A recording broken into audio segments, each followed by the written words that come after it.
This episode is brought to you by LifeLock.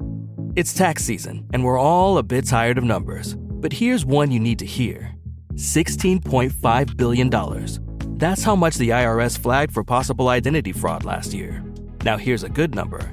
100 million. That's how many data points LifeLock monitors every second. If your identity is stolen, they'll fix it. Guaranteed. Save up to 40% your first year at LifeLock.com/podcast. Terms apply. Hello, this is Simon Brew. I'm the editor of Film Stories magazine, and a very warm welcome to the Film Stories podcast. Sorry about that. I literally had to fly in from outer space. Come with me. And I show you how deep the rabbit hole goes. And movies that had stories. But the story just sucks them in. This is just the beginning. Stories. We would be honored if you would join us.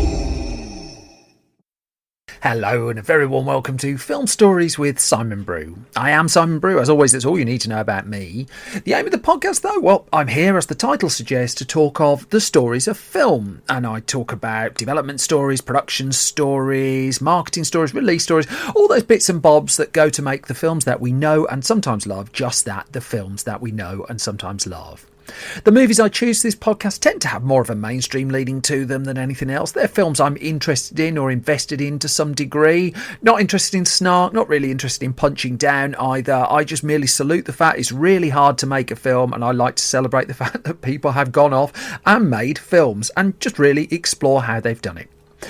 It's an awful lot of waffle, an awful lot of preamble. I talk about two different movies in each episode, so I'm going to kick off with the first of those. I'm going to play you a clip first from the trailer for a movie from all the way back in 1997. I'll pick up the story the other side of this. Who are you? Ripley, Ellen, Lieutenant First Class, number 36706. Ellen Ripley died 200 years ago. You're a thing, a construct. They grew you in a lab. What the hell is going on here? He is breeding an alien species. Wish you could understand what we're trying to do here. Now they brought it out of you. Not all the way out. You want to tell us what this is? It's a queen. She'll breed. You'll die. That's pretty to the point, isn't it? That's a clip from 1997's Alien Resurrection, directed by Jean-Pierre Jeunet, starring Sigourney Weaver, Winona Ryder, Dominique Pignon, Ron Perlman, Gary Dourdan, Michael Wincott, Dan Hedaya, J.E. Freeman and Brad Dourif, written by Joss Whedon, this one as well. And the mere existence of the film was, well, something of a surprise. So I've got to go spoilery for Alien 3 here. There's no way of avoiding it, really. Just the fact that 1992's Alien 3, which was an incredibly troubled production, well, the feeling was, after the way that film ended, the Alien saga, at least this branch of the Alien saga, was pretty much done and dusted. A trilogy had been completed, and whilst there was ongoing talk about would there be an Alien versus Predator movie, given how much trouble Fox had had with Alien 3, given how disappointing really the box office for it was, the feeling was, well, that was that. However, this was still a franchise that generated cash, and movie studios tend to like cash. So the video of James Cameron's Aliens, the extended cut, that had sold an awful lot of copies. Alien 3 had done well on video as well. When Fox decided to launch widescreen videos, Alien was one of the first titles that came out. And so all of this was generating money, and the feeling was there might be something else there, not least because you need a few quid for a Christmas party. Now, separately at this point, Joss Whedon was an upcoming screenwriter, and he was getting noticed as much for his rewrite and script doctoring work than anything else. That he'd done work on films such as Speed, Toy Story and Waterworld, and he'd come onto the radar of 20th Century Fox with his script for the film Buffy the Vampire Slayer, which of course he would later develop into a TV series. So by the time we got to 1995, so that's 3 years after Alien 3's release, there was an executive at Fox who was interested in having another go, just having another look at the Alien saga. That man was George Saralegui, and unlike Alien 3, the idea he had was get this moving, and it wouldn't burn through as many writers and directors as that project had. That there was an idea of who could write the movie, and when George got the go-ahead from Fox, he approached Joss Whedon. And this story's told in Amy Pascal's really excellent book Geek King of the Universe, which is effectively a biography of Whedon. Whedon, as explored there, was and is a huge fan of the Alien saga, but the offer to do Alien 4 came to him just after his time on Waterworld, and he'd not had a lot of fun on Waterworld. However, when Alien 4 came up, it didn't take him a lot of time to say yes, because like many fans, he was frustrated by how Alien 3 had turned out, and he was given this brief: we want to do Earth or the big alien planet, but we're not convinced yet so that the franchise has legs, so we want a smaller story. So less pressure there, really. Whedon then fashioned a story that left out the character of Ellen Ripley, and pretty understandably so. Instead, what he looked at was the character of Newt, who also meets a bit of an end in Alien 3. But the idea was set it sometime after the third Alien movie and make this a spin-off film about a clone of the character of Newt. The fact that Whedon had experience writing Buffy and writing for a young female protagonist, well, that was seen as a good thing, and so this was channeled into a story that would have, which Whedon turned into a 30-page treatment where the emphasis was on Newt in her teenage years in a recloned state and aliens coming in, etc., etc. So as he'd tell Scott Myers' Go Into the Story, which is an excellent resource online, the script he had no Sigourney Weaver, but when executive at Fox saw the script, they got worried, because then they had to confront the fact that they were looking at putting into production and development an Alien film that didn't have Sigourney Weaver in it, and would that as a result be a box office failure? And so Fox decided to go for a safety first approach. They went into negotiations with Sigourney Weaver, whose immediate reaction was, how on earth are you going to get me back into an Alien movie? But as she would say, quote, they basically drove a dump truck full of money to my house. As it would happen, that dump truck, well, it had $11 million in it, and Weaver was on board.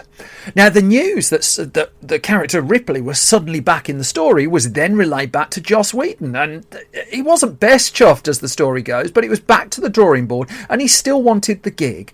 And this time the brief he was working to was scary like Alien, exciting like Aliens, add in Ripley.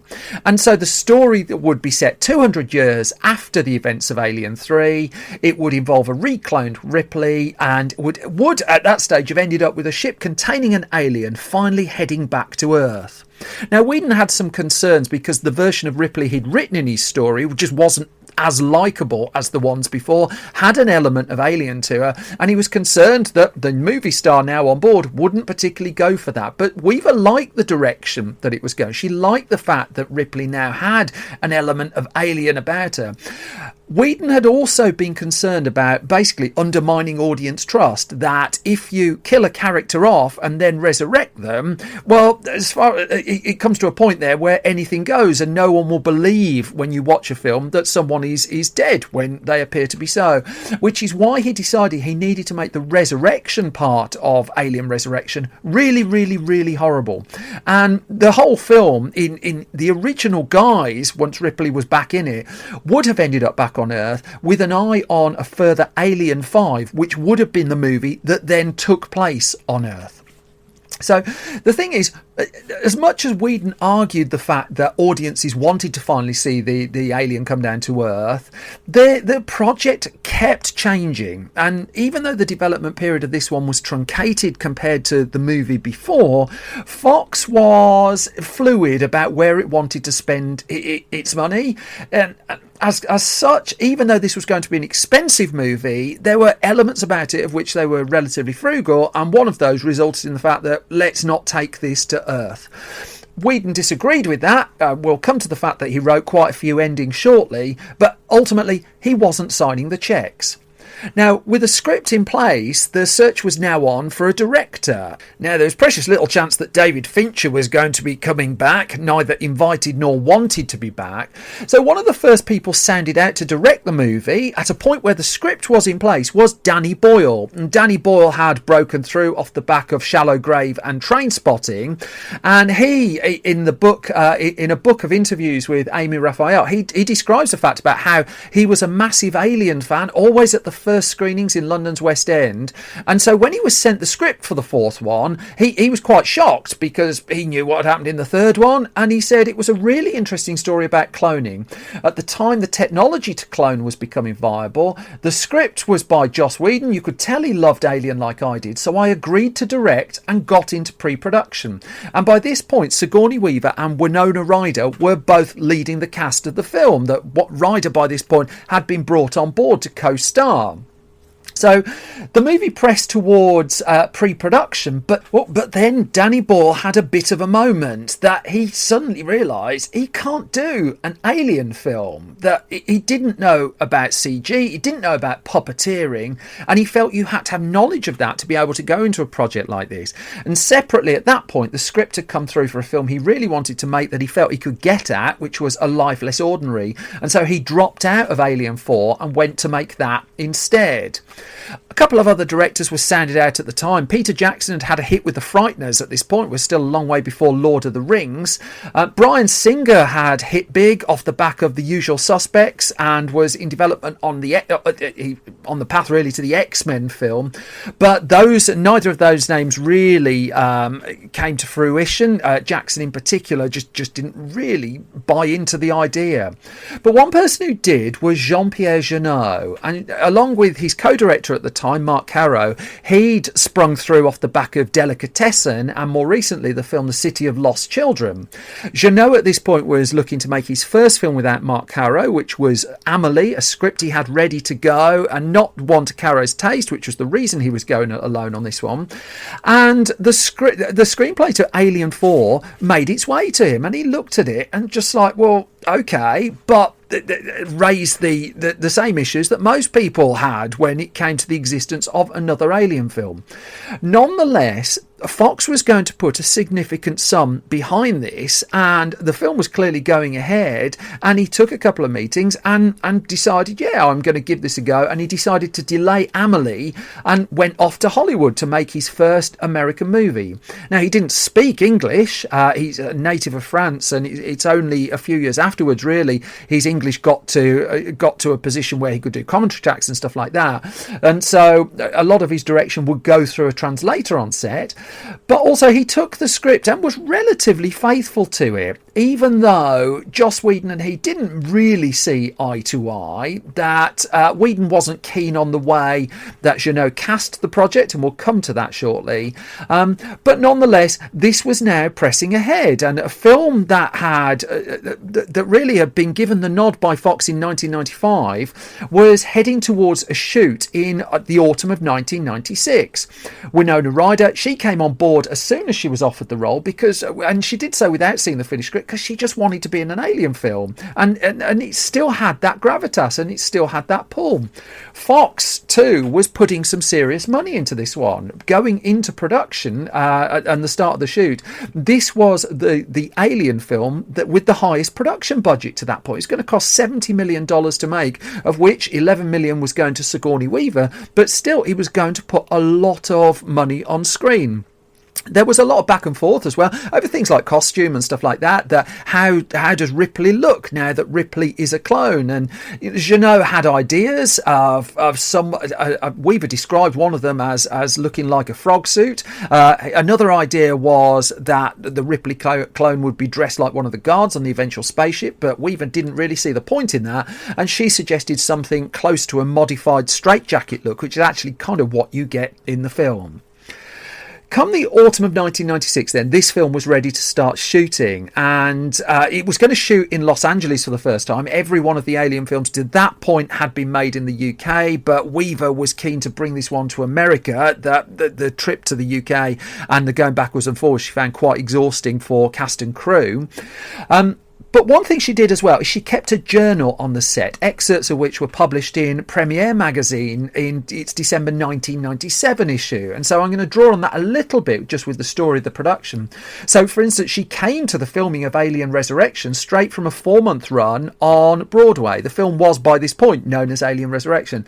The Broadway play she was doing was called Sex and Longing, and she delightfully opens this article in Premiere by saying, "I've revelled in playing a blonde nympho wrapped in a sheet in front of a live audience with no marks to hit, no one shouting cut for 4 months." Now she was on the set of an Alien movie.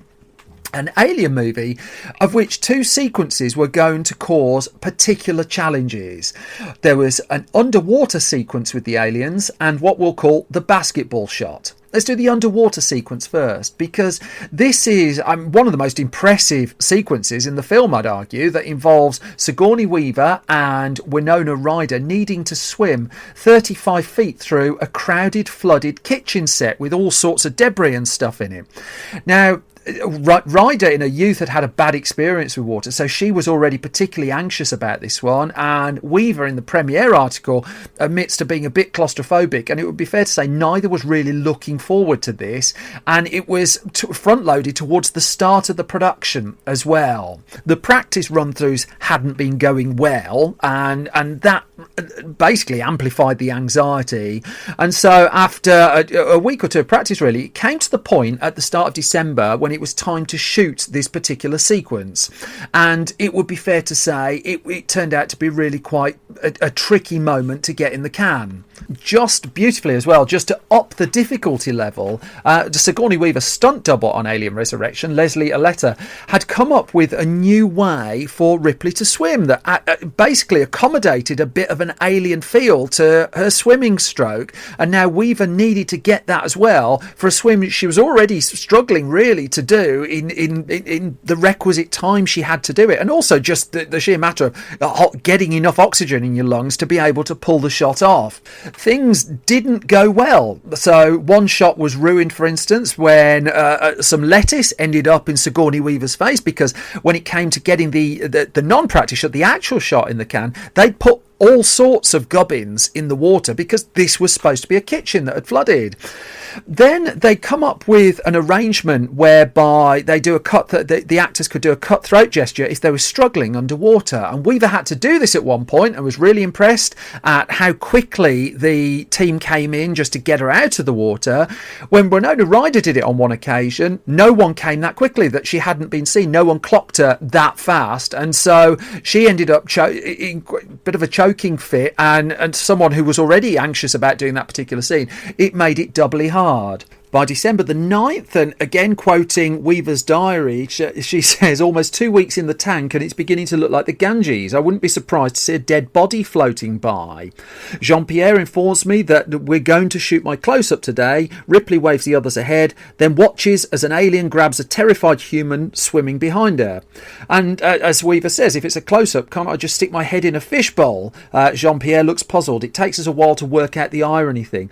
But when it came to it, she was, as she says, she was surprisingly calm about getting this final shot into the can, and by December, the middle of December, the really complicated underwater sequence was done. There's still work that needed to be done in post-production, and I'll come to that shortly because that had a knock-on effect for a completely different film franchise. Now, the other sequence that was going to be a challenge was that basketball shot, and I think this is a pretty famous story in and around Alien Resurrection, and so I'll cut through this fairly quickly. That basically it got to February 1997, and the character of Ripley, clone in Alien Resurrection, has to do a long basketball shot facing away from the basket, and she did a couple of weeks of practice, got coaching from professional basketball player, and she was averaging getting the shot 1 in every 6 times. Then Jean-Pierre Jeunet decided that the shot she was attempting was just too easy, and so recommended that they had to move her much, much further away. The whole idea was this was almost a supernatural shot she was getting. Now, it's worth noting that Jeunet wasn't massively bothered if Weaver could do the shot herself, because one of the special effects supervisors on the movie was Petoff, who would go on to direct the Catwoman movie in the mid-2000s. But again, going to the diary, basically, Jeannot says she doesn't need to hit. Pitoff from effects has a way to trick it. And so they moved Ripley further away and built up to the shot, and she did it the first time and missed. Did it the second time and she landed the shot, which is when Ron Perlman's smile nearly ruined it, because Perlman, in a delicious supporting role in this movie, at the point she hit the shot, his serious face just erupted into a huge grin, and it just took a little bit of editing around that just to make it the shot that you see in the final movie. Contrary to the experience of David Fincher on Alien 3, though, Jean-Pierre Jeunet would say that he was really happy about the process of making Alien Resurrection, that it's like Fox had learnt some of its lessons on this one. And he cited his time on the film as lucky, because he said, I had almost complete freedom. It was rare. I had nobody on set. And when Fox had hired him, they said to him, we love your special idea. We think it's less risky to take a risk with you. And so they gave him freedom. They respected me. Every idea I brought, they bought it. Of course, I had big pressure to save money. It wasn't easy. I don't want to say it was easy, but I had the freedom. I think I couldn't have that now. It's very different now. And it got to the point that when Fox asked him in the aftermath of the film's release for a director's cut of the movie, he just said, I gave you the director's cut. The final cut was my cut. There was the issue over the endings, though, and this does go to the fact that Fox did a bit of cost cutting as the movie went on. And so Joss Whedon said in interviews afterwards that he'd written 5 different endings for the film. One that would have involved Dan Hedayer's character being sucked out through a small hole into space. And Whedon describes this. He says there were 5, and it was always the director had a vision or they had a budget issue. And he says, as a script doctor, I've been called in more than a few times, and the issue is always the same. We want you to make the third act more exciting and cheaper, and my response inevitably is the problem with the third act is the first 2 acts. He said this to Blacklist, by the way. The response is never listened to. I usually walk away having gotten 1 or 2 jokes into a script and made some money and feeling I'm just bereft of life.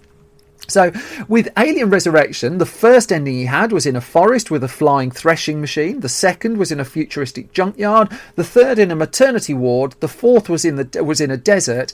And the fifth in the end was the one that we ultimately got in the final movie.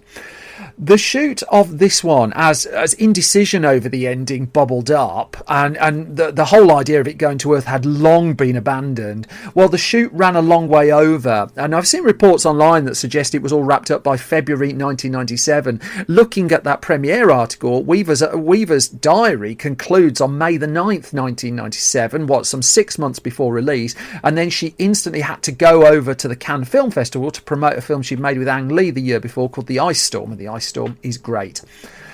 Heading into post-production then, there was the effects challenge, and this time the work was being handled by a company called Blue Sky Studios. Now, Blue Sky at this point it was known for its effects work, but it had broken through off the back of advertising. I'm grateful to Louisa Meller of Den of Geek, my former colleague, she's brilliant, Louisa, for digging this story up, because she found an interview that Blue Sky's Mitch Kopelman had given to American Cinematographer magazine, which first of all said that the swimming aliens were modelled on reference footage of sea iguanas, but also talked about what a big break for Blue Sky this was, because it was in the mid-90s that MTV had hired Blue Sky to do the effects for a film called Joe's Apartment. Remember that one? And then off the back of that, it worked on a bunch of movies and came onto the radar of Fox, got hired to do Alien Resurrection, and it started a relationship with Fox that saw it do the effects for Fight Club, that eventually Fox would buy up Blue Sky Studios in 1999, and then it would talk to the studio about, we've got this idea for a film about the Ice Age, and that is how the Ice Age franchise came to be, that they went a labyrinthine route through the Alien Resurrection production. Whedon was, when he saw Jean-Pierre Jeunot's cut of the film, was pretty despondent about it. I appreciate at the point this has been recorded, there were stories about Zack Snyder's cut of Justice League and how he's pretty despondent about Joss Whedon's cut of that, and it would be wrong for me not to acknowledge there are all sorts of controversies swimming round about conduct on that particular set at the moment. With regards Alien Resurrection, Whedon would argue that he wrote 2 characters for the film, and the whole arc of those characters was you don't know which way they're going to go. One of them turned out to be insane, and what did they do? They call Brad Dourif to play him. So the plot twist has gone, and then another mysterious character, they brought in the actor J.E. Freeman, who played him as a thug, and he just said the mystery of those characters went, and he said this to Empire magazine, the mystery of those characters went just by nature of the casting. And he would acknowledge the fact that the script that was filmed was pretty close basically to what he wrote. He just argued that Jeannot emphasised the worst bits of it as opposed to the best bits of it. As he would tell Empire, he said, in all seriousness, Alien Resurrection was, I thought, the lowest I could ever feel. And then they cancelled Firefly, his TV show. And so, whilst he said there's always going to be a hitty Alien movie out there, an Alien movie with my name on it, he did have further disappointments after that. But I've jumped slightly ahead because the critical the film finally was released in America on November the 26th, 1997. And I mean, it was a crowded time really at that point. The critics were all right to it. It would be wrong to say that this was a film that was particularly hammered. I always thought the first half of it was more interesting than the second. But the critical reviews, roughly around the 3-star mark. The general feeling was it was an upgrade on Alien 3. I think that opinion has reversed in more recent times. And so it went into cinemas with a little bit of a wind behind it. It opened, though, with a $16.4 million opening weekend in the US. And, I mean, just to put that into some degree of context, it opened below Flubber, which starring Robin Williams, which opened to $26 million. The other films that were around Alien Resurrection at the time were Anastasia, The Rainmaker, The Jackal, Mortal Kombat Annihilation. Starship Troopers had come out the month before, and that had made nowhere near the amount of money that Starship Troopers deserved to make. Alien Resurrection's total box office, well, it would gross $47 million in the US and a further $113 million overseas, which was below the expectations that Fox had for the movie. No getting away from that, really. Just to put it into some kind of comparison, Alien 3 had taken $55 million in the US, overseas another $104 million, for a total of $159 million. And there you had it, really, in black and white for them. Alien Resurrection had made less in America than the film before, and only, $1 million or $2 million more when you put the worldwide total together. And as far as Fox were concerned, that brought the idea of doing Alien 5 to an end, and instead it went off to pursue the Alien versus Predator idea. And it wouldn't be until Ridley Scott was invited back to the franchise for Prometheus, much further down the line, that the saga would be, for want of a better way of putting it, resurrected. For Jeannot, I mean, his experience on making an American film was a good one, but it was the film afterwards, really, that he did go off and make Amelie. And Amelie, I mean, what a delight of a movie that is. And that would be the one that ultimately would bring him huge amounts of very deserved acclaim. For Joss Whedon, well, his television career would take off not long in the aftermath of this one. And for Sigourney Weaver, well, this was the last time she played Ripley on the big screen, on any screen. But she did not long after go off to make a film called Galaxy Quest, which I've talked about before. And if you're going to make a sci-fi movie, I don't think Galaxy Quest is a bad one to choose. Which brings me to the halfway point of this latest episode of Film Stories. I'm delighted to say my sponsors are back as well, that this episode is sponsored by the lovely folk at Mutiny Shaving, who you can find at mutinyshaving.co.uk. They're on Twitter at Mutiny Shaving. They have a posh hashtag, which I still don't have. Their hashtag is Join the Mutiny, and they're an ethical shaving company who've really, they approached me wanting to support the work that I do, and I can't thank them enough for that. And I do urge you to support them back. I certainly will be doing so. I am a small independent producer of podcasts. I sit in a room in the West Midlands just doing my best with them, really. And as a result, I rely on lovely people like the Mutiny folk supporting me, but also on the word of mouth that you've kind of got me to this point by going out and spreading the word of this podcast. If you do like it, please do leave ideally a hugely positive review at your podcast repository of choice. And if you can subscribe to this podcast as well, things like that really do make a huge difference. If you're interested, I should say, in sponsoring the podcast as well, you can find me, simon@filmstories.co.uk. Just drop me a line there. And also, it would be remiss of me not to plug the fact that we've got print magazines. I'm sure I'll plug them again at the end, but print magazines, and they're available to buy. You can find those at store.filmstories.co.uk. But now I've plugged myself enough, really. I'm going to crack on with the second of the two films I'm going to talk about in this episode of Film Stories. Let's go all the way back to the 1980s. I'm going to play you a clip. We'll pick up the story of this one the other side of this. The point is, ladies and gentlemen, that greed, for lack of a better word, is good. Greed is right. Greed works.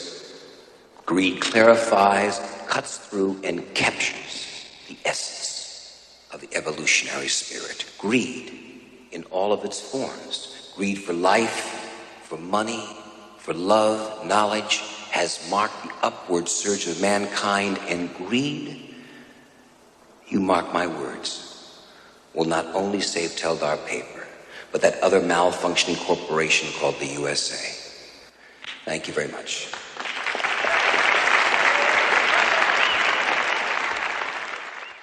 That then is the pretty infamous speech from 1987's Wall Street, the film directed by Oliver Stone, written by Stanley Weiser and Oliver Stone, with a cast led by Charlie Sheen, Michael Douglas, the late Hal Holbrook, Martin Sheen in there, Daryl Hannah, and really quite a huge cast with quite a lot of speaking roles in this one. Sean Young, James Spader, you'll find, Sol Rubinek, all in the ensemble for the movie.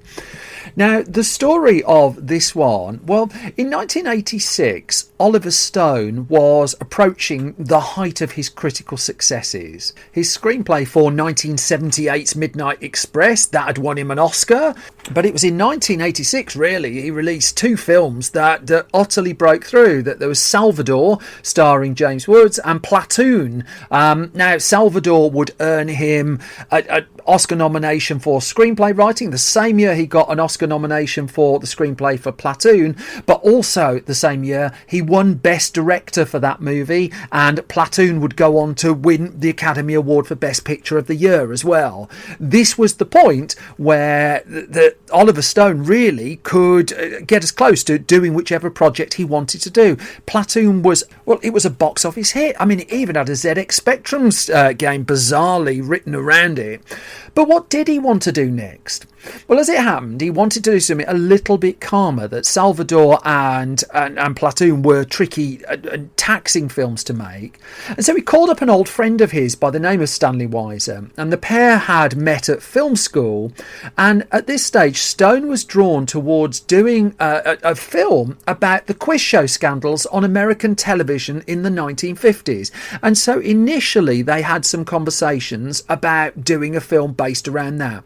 Now, Oliver Stone wouldn't pursue that project in the end, and it's worth noting that ultimately Robert Redford did, that he would turn it into a superb, a hugely underrated 1994 movie quiz show. I say underrated even though it got a Best Picture Oscar nomination, but really, who talks about quiz show?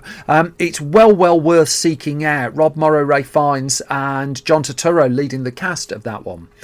Nonetheless, once Stone decided that the quiz show project wasn't for him, he got chatting with Weiser and he turned his attention to a Wall Street story. Now, in this case, it was the story of two investment partners that he wanted to tell, and he told Premiere magazine back in December 1987 that actually he'd had the first idea for what would become Wall Street, but started off life as a film called Greed, when he was writing the film Scarface, which Brian De Palma directed, but Stone penned the screenplay for. It's worth noting too, and Stone talks about this in his recent memoir, that his father was on Wall Street for many decades, and that also informed the story that he wanted to tell, and really kind of what he wanted to put across on screen. Stone saw this to a degree as a parallel to Scarface as well, that ultimately what his film Greed was going to be was a rise and fall story involving a lot of excess, a lot of money. And what really focused his story idea for this one was that of a broker by the name of David Brown, who was convicted for insider trading, and it was David Brown's real life story that sparked the character of Bud Fox, who would ultimately appear in the screenplay for Greed. Now, Stanley Weiser would talk to the Los Angeles Times about this one, and he would say that we're going to do Crime and Punishment, the Dostoevsky novel, on Wall Street. That's how Stone presented the project to him, and he flew Stanley Weiser over to New York to start doing the research. And as Weiser said, when in the presence of Oliver Stone, you get used to breathing the air of a different planet. You ready to get to work? He asked me, nonplussed. I nodded. Of course. Good. Read Crime and Punishment over the weekend and we'll talk Monday. And so what Weiser did there was, rather than reading Crime and Punishment, he went and bought the Cliff Notes book to get a précis and an overview of the Dostoevsky novel, and he began his research. But that didn't really work for him. So instead, that Stone suggested use The Great Gatsby as reference instead. Again, Weiser didn't rush to the bookstore to get this one. He dug out the 1970s film version of The Great Gatsby. Couldn't really find an angle there. Instead, what happened is Stone and Weiser spent many weeks visiting brokerage houses, interviewing investors, really learning how Wall Street worked. It's worth noting that in the midst of this, that Stone was entertaining an offer to adapt Reversal of Fortune to the big screen, not tonally a million miles away. It would be an offer that he would pass up, and that film would go on to win Jeremy Irons a Best Actor Oscar. Stone and Weiser then, they started shaping their script, and it got to the point where Stone was happy and keen really to direct this one himself. However, Hollywood wasn't queuing up for a movie about the financial markets, even in the 1980s, when the yuppie culture was just in the infancy of starting to bubble up, of which Wall Street would give it a whole dose of rocket fuel. But what Hollywood was queuing up to do was work with Oliver Stone. He'll win you awards, he'll make you money. Why wouldn't you want to work with him? And as he took home Oscar Gold that night for Platoon, he knew he had a chance to get pretty much anything made. He also knew that this movie was going to be a little bit costly for really what it was going to put on screen. Just certainly looking at the script, the price tag was coming in a little bit more than people would have expected. So he took the project to Hemdale, the independent investors who had backed Platoon, but he knew he was going to need about $15 million to shoot this one, and Hemdale turned it down. It felt that an audience wouldn't really be interested in a film about people making millions of dollars on Wall Street. However, one company that was interested was 20th Century Fox, and Fox in the 1980s, well, it was in a bit of a transformative state, really. It had a few successes, things like Romancing the Stone, for instance. Crocodile Dundee was going to break through, but it wasn't regarded as the top tier of movie studios at that point. However, Ed Pressman at Fox, he really loved the idea, and he was quite happy to pitch up with the $15 million to get it made. The reason it was going to require that amount of money was they knew that this would have to film in New York. Filming a movie like this on location in New York was not going to be on the cheap side. All of a sudden, this was no longer an independent feature. Oliver Stone was making a film for a movie studio. Now, Stone did reach out to Wall Street, people on Wall Street for help when putting the project together originally, and there was pretty understandably a degree of reluctance from some likely to be portrayed in the movie to lend their support to it. There was a feeling that Stone and Weiser were looking really to trash them, and it was only post the success of Platoon. Platoon completely unlocked this film, that they got the assistance that they really needed to give them the insight that they needed. Casting wise, well, the character of Bud Fox is ultimately played by Charlie Sheen in the movie, but the top choice for that role was actually Tom Cruise, and Cruise had come to Stone's attention off the back of the movie Risky Business. I talked about Cruise just in last week's episode, talking about Minority Report and how Steven Spielberg and Tom Cruise had forged a friendship after Risky Business.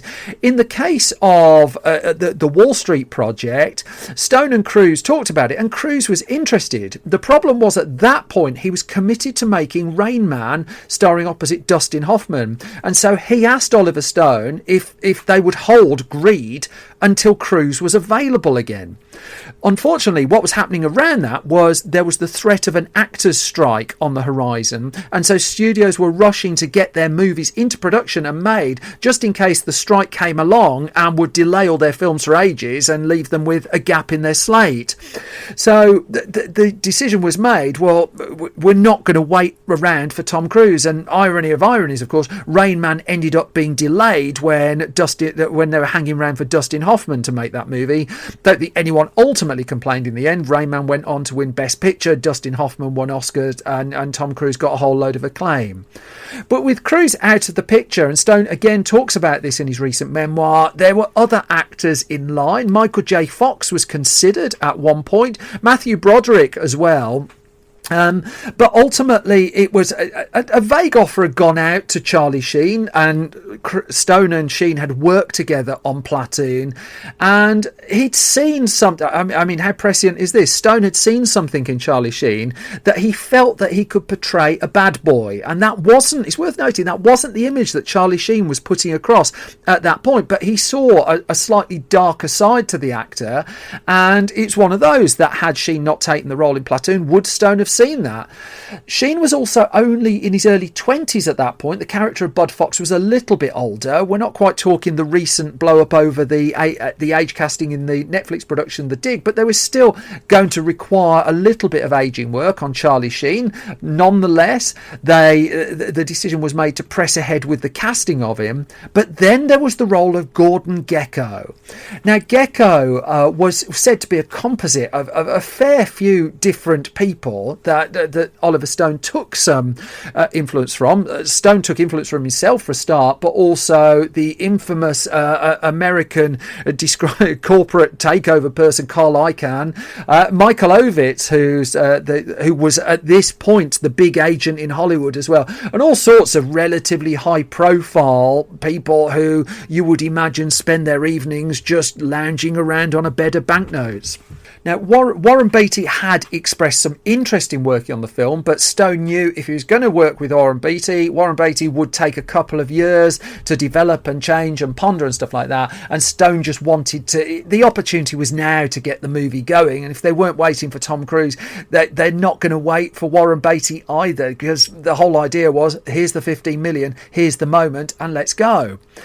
They thus took a huge risk, and it's one of those things where in hindsight it seems even daft to have this conversation, but Michael Douglas's casting in Wall Street was a huge risk, because if you look at where Douglas's career was in the 1980s, he'd won an Oscar as a producer in his 30s for One Flew Over the Cuckoo's Nest in the mid-1970s, but his acting stuff, well, as a leading man, he was playing pretty clean-cut roles. His biggest hits were Romancing the Stone, Jewel of the Nile.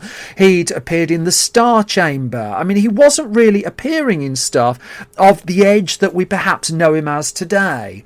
But Douglas was aware of this. He was aware he was playing primarily heroic characters, and he was aware that Gordon Gekko was something of a bad guy. He was also going to commit to make a film with the director Adrian Lyne called Fatal Attraction around the same time, and those two films completely transformed the image of Michael Douglas, the movie star, from the clean-cut leading man to something a little bit darker. But Stone would admit in that article with Premiere that I talked about earlier that he was worried about the casting of Michael Douglas, that people had warned him that he's more of a producer than an actor. You'll be wanting him to act and he'll be on his phone trying to sort movie deals and stuff out. But Stone also said that Douglas told me at one point that his dad had implied he was finally about to become a real actor. And his dad, of course, the late Kirk Douglas. And Kirk Douglas had apparently told Michael Douglas that he'd always played wimps, and this was a role where he could play more towards his father, where he could do something more than just be a hero. And Michael Douglas really loved this idea. He was in his early 40s and was willing to take the gamble just to try and turn his acting career around. Thus, he signed on the dotted line for Greed. He signed on the dotted line for for Fatal Attraction. And Stone, in fact, offered Michael Douglas the lead role of Gordon Gekko in this one after just 2 meetings. And the only other person who was in the mix was reportedly Richard Gere. Richard Gere would go on to make a really interesting film called Arbitrage, which is well worth digging out, which, again, roughly around the subject area. But Michael Douglas was going to be Gordon Gekko. So with Douglas and Charlie Sheen on board, Daryl Hannah was brought in as well. Well, the pair of them were sent off to the New York Stock Exchange, again to brokerage firms, to private clubs, to go and learn the world. And what Stone said he was surprised by was how many Vietnam veterans he found working on the trading floors of Wall Street. And these Vietnam veterans they'd seen Platoon and reacted positively to Platoon. He did get his actors in for rehearsal. This was something that he was keen to do, and he did get Douglas and Sheen in particular to explore the backstory for their characters. Charlie Sheen was asked about the casting of the role of his father in the movie, and what do you know? Martin Sheen was cast in that one. A genius piece of casting as well.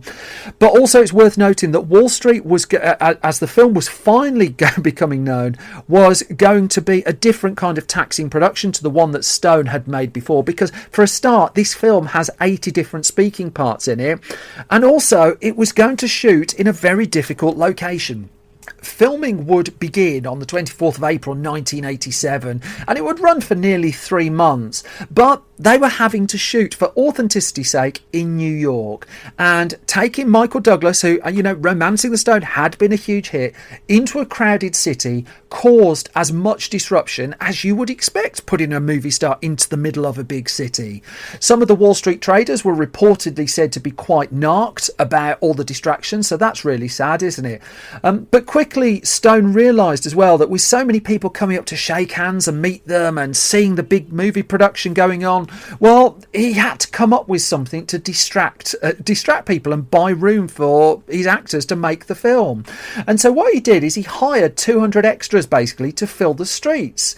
He wanted to bring in homeless actors as well, but it was frustrated by unions saying that the first 125 extras in any sequence had to be union actors. So he was never utterly convinced by just how natural the crowds of extras looked in the film.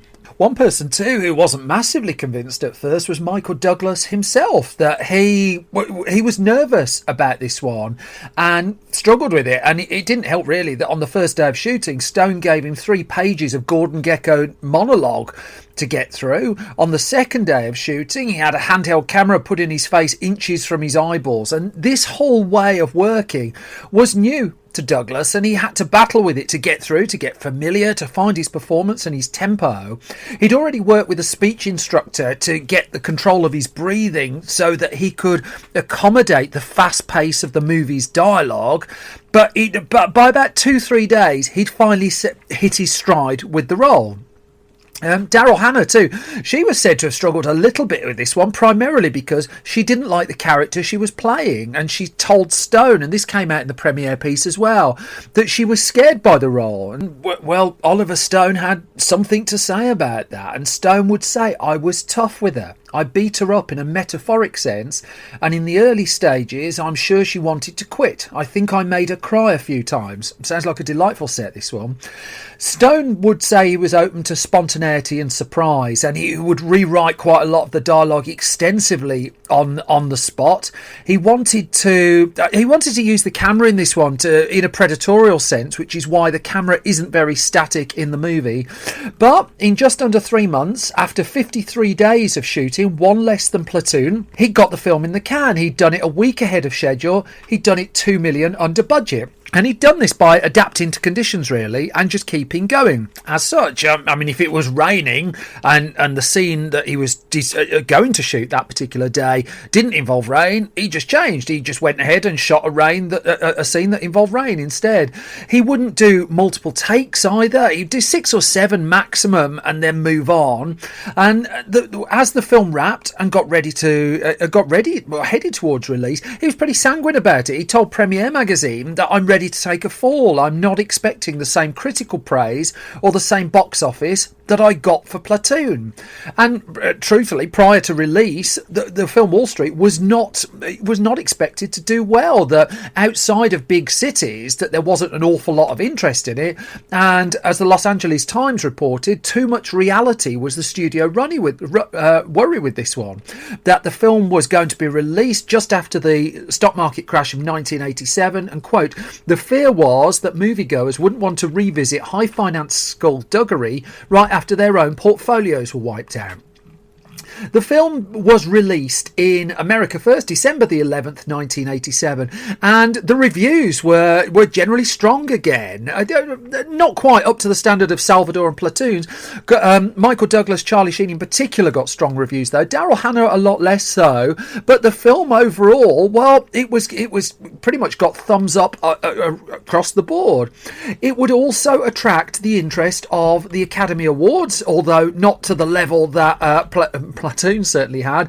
It got one Oscar nomination for Michael Douglas in the role of Gordon Gekko, and when Douglas would ultimately prevail, in his acceptance speech he thanked Oliver Stone for casting him in a part that, quote, almost nobody thought I could play. Around the same time, Fatal Attraction became a hit as well, and Douglas's star was very much in the ascendancy. Going to that opening weekend, I mean, it opened with a $4 million opening weekend, but in 1987, a whole different mechanics of box office numbers. It opened in third place. Fatal Attraction had been going for 13 weeks at this point and was still in fifth. But the opener that week was the Danny DeVito directed Throw Mama from the Train, and Douglas would unite with DeVito on the War of the Roses in the aftermath of Wall Street. Three Men and a Baby was in second place. Planes, Trains and Automobiles, The Running Man. These were all the films in and around at that point. Stone, in the aftermath of Wall Street, well, he went on to tackle a couple of interesting projects, actually, and his star would continue. First of all, he took on a slightly lower profile project, Talk Radio, which I think is one of his underrated films. That came out in 1988, but in 1989, another Oscar winner, Born on the 4th of July, finally making a film with Tom Cruise. Then he'd have that extraordinary year in 1991 where he released The Doors and JFK in the same year. Wall Street, though, there was a degree of unfinished business with this one, and fast forward to 2007, and stories started bubbling up that, hang on, there's talk of a sequel. Now, there was a film called The Other Guys that came out, and the end credits of the film The Other Guys, and this was around 2010, just off the top of my head, did as good a job as the ultimate Wall Street sequel did of basically skewering Wall Street. In 2010, Wall Street Money Never Sleeps was released. Charlie Sheen came back in a cameo role, but this was really Michael Douglas as Gordon Gekko opposite Shia LaBeouf and opposite Kerry Mulligan. And outside of the joke, really, that Douglas now has a huge mobile phone and nobody else does, it is strangely toothless compared to the 1987 movie. 1987 movie, though, with Gordon Gekko, I mean, the yuppie culture off the back of it would just go through the stratosphere. And Gekko would become something of an 80s icon. Not quite sure that's what Oliver Stone intended, but that's certainly the way this particular story panned out. Which brings me to the end of this latest episode of Film Stories. Thank you as always for listening and supporting me. You can find more from me on Twitter at Simon Brew, more from the entire Film Stories project at Film Stories Pod, the website filmstories.co.uk. That's where every weekday you'll find a load of news stories, reviews, more features, loads of stuff to read. That's growing fast, and again, thank you for your support of that. On Facebook at facebook.com/filmstoriesonline. All of our magazines, 27 different issues now at store.filmstories.co.uk. Most important thing, though, as always, is you will stay safe and you look after yourselves. With huge thanks again to the wonderful folks at Mutiny Shaving. Huge thanks to you. I'll be back soon with another bunch of film stories. Until then, you all take care. Bye-bye.